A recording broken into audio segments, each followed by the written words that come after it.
স্বেচ্ছাসেৱী সংগঠন প্ৰাপ্তি ফাউণ্ডেশ্যনৰ উদ্যোগত গোলাঘাটত পশু অধিকাৰ দিৱস উপলক্ষে সজাগতা সভা। আন্তঃৰাষ্ট্ৰীয় পশু অধিকাৰ দিৱস উপলক্ষে দীৰ্ঘদিন ধৰি পশু পক্ষীৰ কল্যাণৰ হকে কাম কৰি অহা গোলাঘাটৰ স্বেচ্ছাসেৱী সংগঠন প্ৰাপ্তি ফাউণ্ডেশ্যনৰ উদ্যোগত পশুৰ অধিকাৰ আৰু সুৰক্ষা সম্পৰ্কীয় এখনি সজাগতা সভা অনুষ্ঠিত কৰা হয়। ভাৰত গৌৰৱ বঁটা প্ৰাপক সৰুপথাৰ মহাবিদ্যালয়ৰ অধ্যক্ষা ডক্টৰ প্ৰাপ্তি ঠাকুৰৰ নেতৃত্বত অনুষ্ঠিত হোৱা এই সভাত পশু পক্ষীৰ কল্যাণৰ উদ্দেশ্যে জনসাধাৰণৰ কৰণীয় সন্দৰ্ভত বিশদভাৱে আলোচনা কৰা হয়। অনুষ্ঠানৰ লগত সংগতি ৰাখি পদ্মশ্ৰী যাদৱ পায়েং, কাজিৰঙাৰ বিশিষ্ট পৰিৱেশ কৰ্মী মনোজ গগৈ আৰু কুশদ্বীপ হাতীমতা, বিশিষ্ট সাংবাদিক দিগন্ত ভূঞাৰ লগতে বহু কেইখন শিক্ষানুষ্ঠানৰ ছাত্ৰ-ছাত্ৰী, NCC কেডেটসকল, বিশিষ্ট শিক্ষাবিদ, পৰিৱেশ কৰ্মী, সাংস্কৃতিক কৰ্মী, সংবাদকৰ্মী, জ্যেষ্ঠ পশু চিকিৎসকসকলৰ লগতে প্ৰায় ৩০ শতাধিক প্ৰকৃতি প্ৰেমীৰ সহযোগত গোলাঘাট নগৰৰ মাজমজিয়াত এটি শোভাযাত্ৰা কাৰ্যসূচী হাতত লয়। আজি 10 ডিচেম্বৰ, আজি হৈছে আন্তঃৰাষ্ট্ৰীয় পশু অধিকাৰ দিৱস। গতিকে তাৰ লগতে সংগতি ৰাখি আমি প্ৰাপ্তি ফাউণ্ডেশ্যনৰ পৰা আৰু গোলাঘাটৰ স্থানীয় ৰাইজৰ সহযোগত আমি এটা সজাগতামূলক এক শোভাযাত্ৰা উলিয়াবলৈ যত্ন কৰিছোঁ আৰু খুব ভাল লাগিছে যে ৰাইজসকল আহিছে আৰু নতুন ল'ৰা ছোৱালী আহিছে। গতিকে আমি খুব আশাবাদী যে তেওঁলোকে অনাগত দিনবোৰত তেওঁলোকে জীৱ জন্তুৰ বাবে সহৃদয় হ'ব আৰু তেওঁলোকৰ অধিকাৰ আৰু সুৰক্ষাৰ বাবে কাম কৰিব। ভাল পদক্ষেপ লৈছে এই ফাউণ্ডেশ্যনে গোলাঘাটত।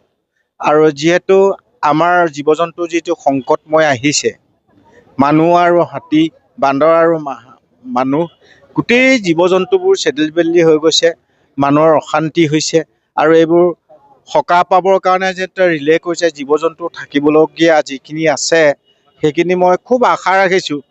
মহামায়া ব্ৰহ্মপুত্ৰৰ বুকত অসমত 58টা নতুন চৰ চাপৰি আৱিষ্কাৰ হৈছে, কোন ডিষ্ট্ৰিক্টত কিমান আছে সেই প্ৰতিবেদনটো গুৱাহাটীত যদি সেইটো বৈঠকত বহি সকলো উপায়ুক্ত, ফৰেষ্ট ডিপাৰ্টমেণ্ট, DFOসকল যদি বহি বৈঠকত ভূ-জৈৱ বিভাগৰ লগত ডিছকাছ কৰি সেই খালী ঠাইখিনি আমি পূৰণ কৰিব লাগে, তেতিয়া হাতী আৰু মানুহৰ সংঘাত, বান্দৰ আৰু মানুহৰ সংঘাত, হাতীৰ খাদ্য, বান্দৰৰ ফল মূল খাব পৰা ব্যৱস্থাটো কৰিলে সকলো সমস্যাটো দূৰ হ'ব বুলি মই ভাবোঁ।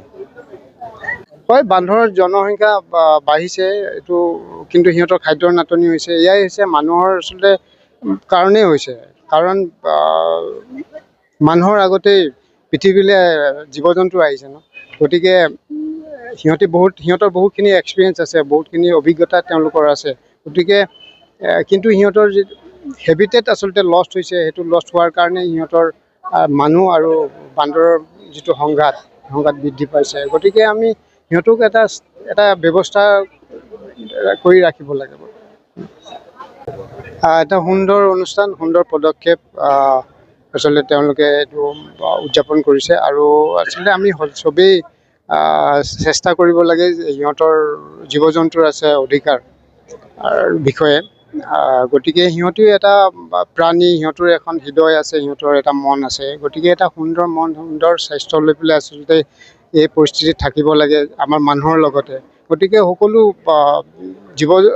জীৱ জন্তুৱে অকল বনৰীয়াই নহয়, অকল ঘৰচীয়াই নহয়, সকলো জীৱ জন্তুৱে এটা সুন্দৰ পৰিস্থিতিত থাকিব লাগে। আৰু গতিকে তাৰ কাৰণে আচলতে আমাৰ মানুহে আৰু আচলতে আমি চিন্তা কৰিব হ'ল, নহ'লে অনাগত দিনবোৰত বহুত এটা বেয়া পৰিস্থিতিৰ ফালে ঢাপলি মেলিব। গতিকে এইটোৱে আশা কৰিম যে সকলোৱে আমি এই জীৱবোৰৰ কাৰণে এটা সৎ চিন্তা কৰিব লাগে। News desk report, Suhana live.